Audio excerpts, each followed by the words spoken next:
हाँ भाई, आ गई तब्दीली। भाई सारे वादे याद कराऊंगा, ऐसी बात नहीं है। पुरानी क्लिप नहीं चलाऊंगा, अब नगमे चलाऊंगा, गाने चलाऊंगा जिन पे 126 दिन मैं भी नाचा था। चप्पलें तोड़ दी थी अपनी नाच नाच के कि तब्दीली आएगी तो ये होगा, तब्दीली आएगी तो वो होगा। 1.5 साल जनाबे वाला गुजर गए और उसके बाद भी हालात कहां खड़े हैं। आप देखिए, करप्शन कहते हैं साहब करप्शन खत्म हो गई। अगर करप्शन खत्म हो गई तो फिर उसका फल कहां है? मैं पूछना चाहता हूं फाजिल वजीर से, इन्होंने कहा था 200 अरब दूसरे मुल्कों से लेकर आएंगे, तो वो 200 अरब कहां है? मेरा नहीं ख्याल कुछ हाथ लगा। मुल्क में सरमायाकारी आएगी, कहां है जनाब सरमायाकारी? मैं पूछना चाहता हूं सरमायाकारी कहां है? डिक्लाइन आई, बल्कि अब शायद सुना है कि मामूली सा इजाफा हुआ है, लेकिन वो परसेंटेज में बता रहे, नंबर्स में कुछ भी नहीं है। इंटरनेशनल इन्वेस्टमेंट क्लाइमेट के अंदर वो चने मुरमुरे समझे जाएंगे। नैब की कारकर्दगी बड़ी जबरदस्त है भाई, इससे आगे और मैं कुछ नहीं कहूंगा। समझने वाले समझ गए। शब्बर साहब बीमार हो गए, छुट्टी पे चले गए। चलो, किसी की बीमारी का मजाक नहीं उड़ाना चाहिए है। राह फरार मैं नहीं कहूंगा उन्होंने इख्तियार की, शायद तबीयत ज्यादा खराब हो गई। इतने बड़े बोल नहीं बोलने चाहिए थे ना, बाद में फिर मसले मसाइल होंगे, तबीयतें तो खराब होंगी। हमारी भी तो तबीयतें खराब हुई हैं। ये वादे दावे हैं भाई।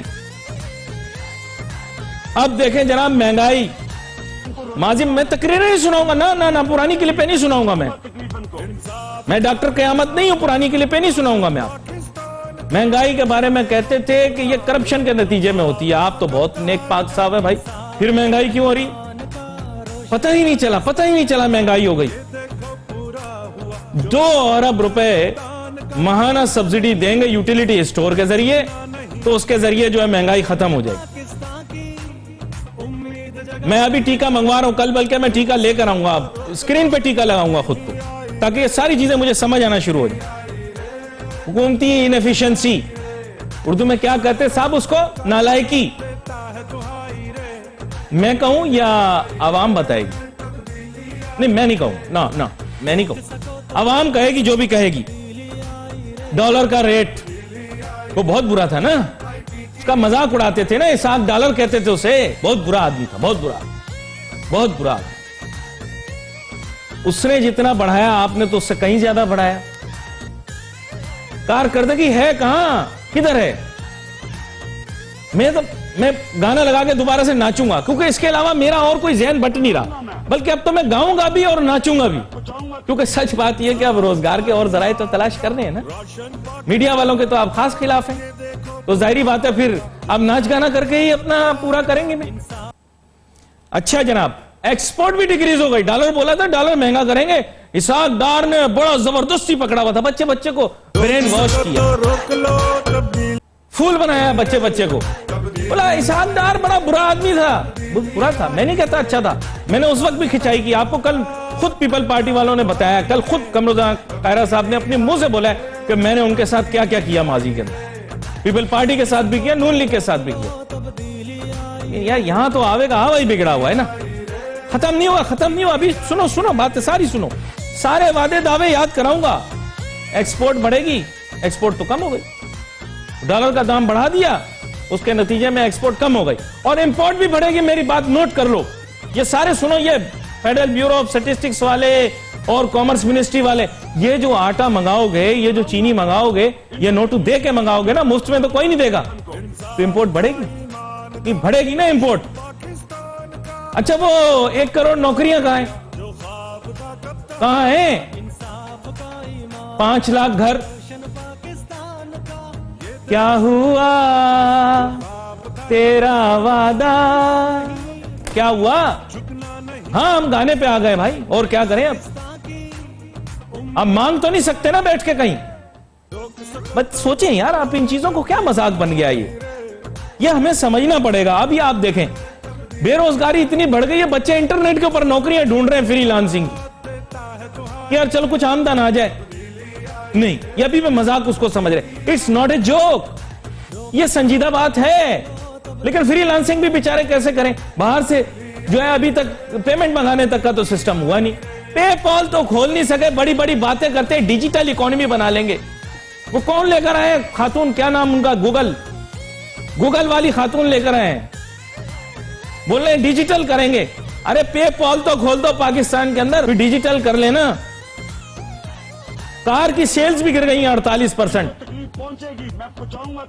660 सीसी गाड़ी 14 लाख रुपए की मिलती है पाकिस्तान के अंदर। मैं एक छोटी सी ब्रेक लूंगा, वापस आऊंगा, दोबारा गाना लगाऊंगा, याद कराऊंगा कि कितने साफ चली थी, कितनी शफाफ चली थी। चला के भेजो भाई इनको। Let's take a short break.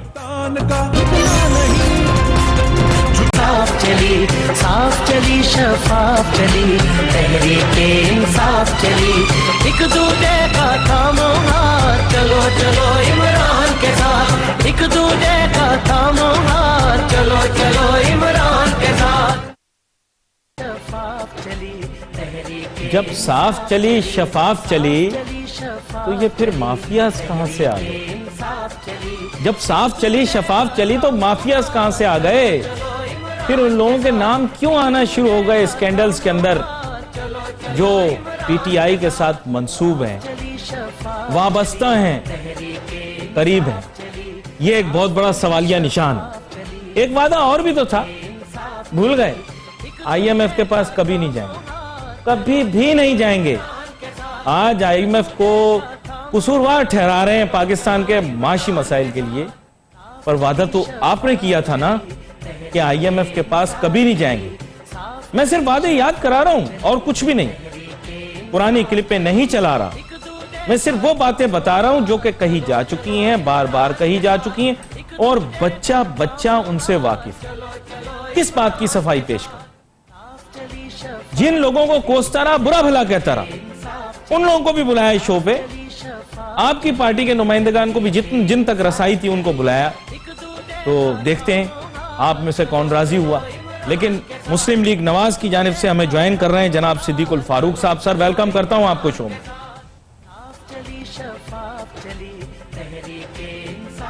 जी, अस्सलाम वालेकुम। सिद्दीकुल फारूक साहब, अब बात यह है कि मैंने तो आप लोगों को बहुत कोसा जब आपकी हुकूमत थी, तरह तरह की बातें आप पर की।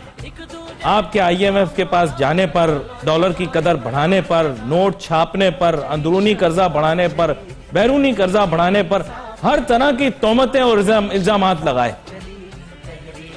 लेकिन आज जब मैं मईशत को देखता हूं तो भाई फिर हक तो यह बनता है कि फिर इनके साथ भी लिहाज ना किया जाए, इनका भी ख्याल ना किया जाए। अगर आप लोगों की गलतियों की निशानदेही की तो फिर इनकी गलतियों की तादाद तो शायद फिर उससे ज्यादा है। क्या कहते हैं आप?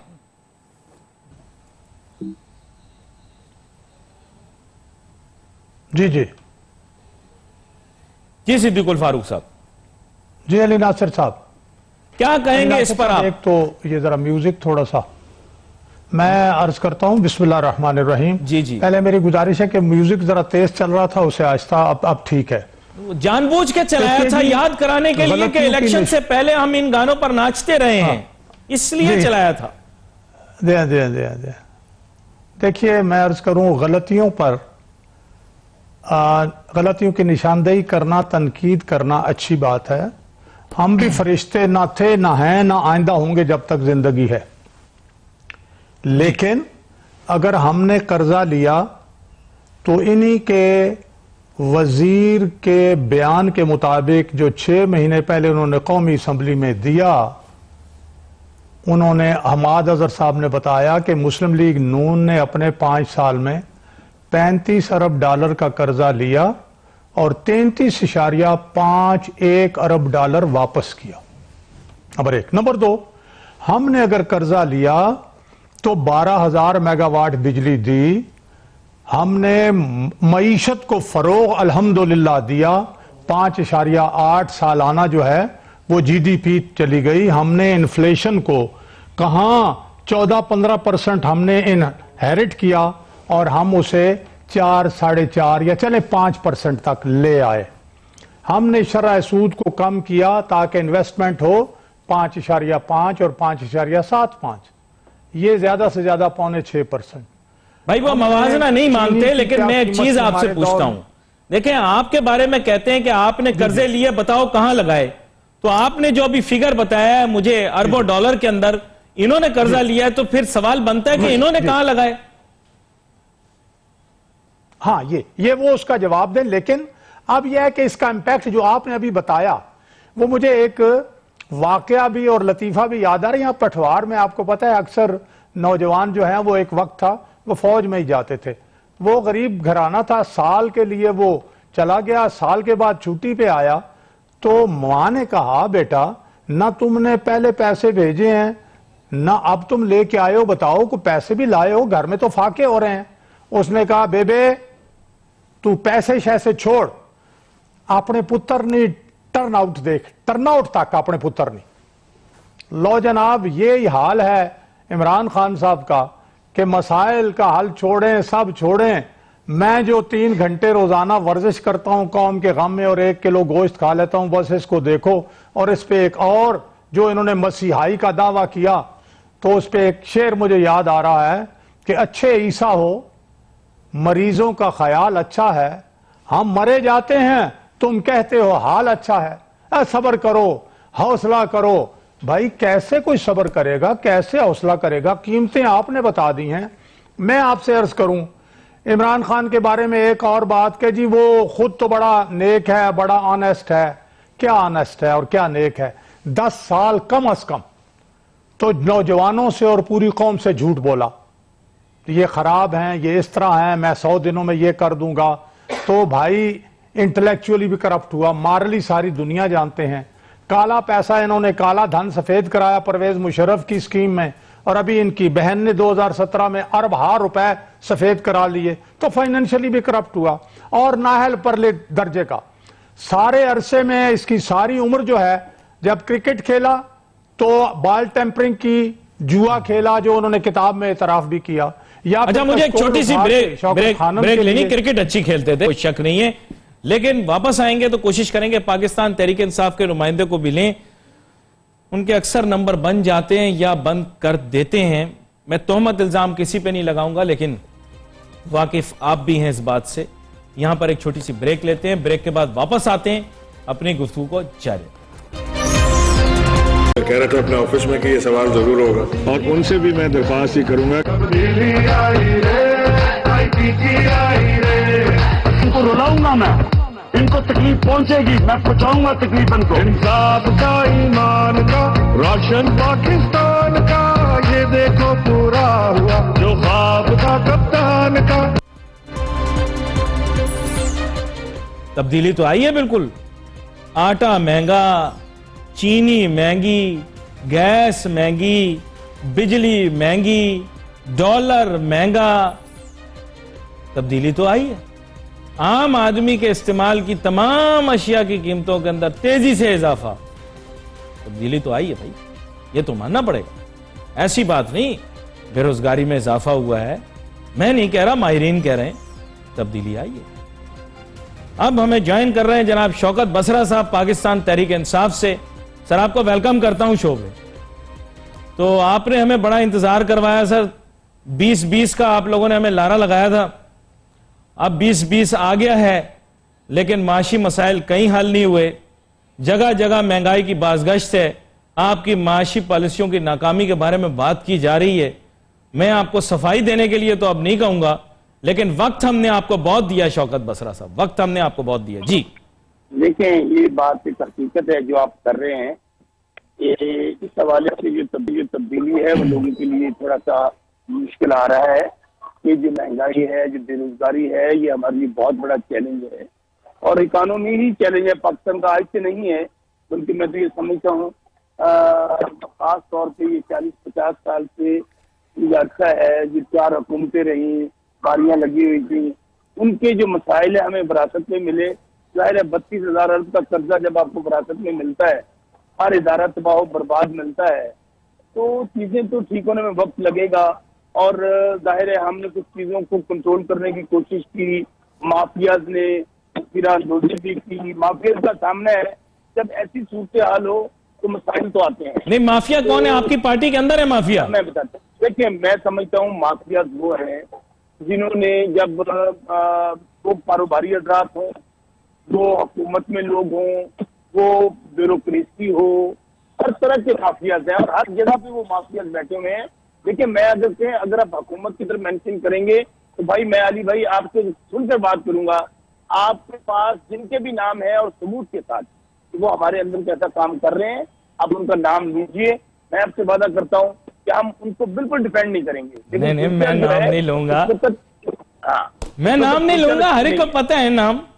नहीं, देखिए मैं यहाँ पे थोड़ा सा आप लेना नाम, आप ले, मैं क्यों लूं नाम? आप ले। मैं आपको यहाँ पे टोकूंगा।